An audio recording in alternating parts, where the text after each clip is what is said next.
Alright guys, welcome to today's vlog. We're at Mall Square Park again, and today we are going to be talking about this guy, my new backpack for all my camera gear. And yeah, it's just kind of how the bag is. Not really a big old technical review, it's just what I like about it and what I don't like about it. And yeah, so hope you enjoy. Alright, let's get into the vlog.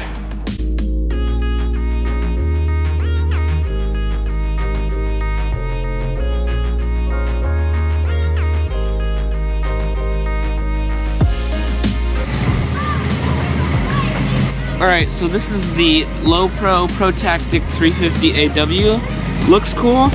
There is a lot of access points, so right here is where I normally keep the camera that I am shooting with right now. Also, up here you can keep like anything small. I just keep a filter up here. There are both of those on this side too.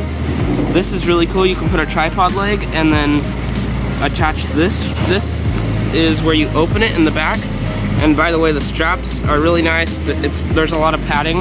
I just got a light in there, my 50mm lens, which was last video. If you haven't checked that out, go check it out up here. My DJI Osmo Mobile 2, good stabilizer. Also, right here are some more pockets. Keep random stuff in, and you can fit a laptop if you have one, 13-inch. Alright, just noticed that my head was kind of cut off at the top at the beginning there. Sorry about that. But yeah, overall, I really do like this backpack for all your camera gear and lenses, whatever you carry with you. Alright, let's go over to the lake. It's not a lake, it's a pond. What am I saying? Thanks for watching. See you in the next video. Peace.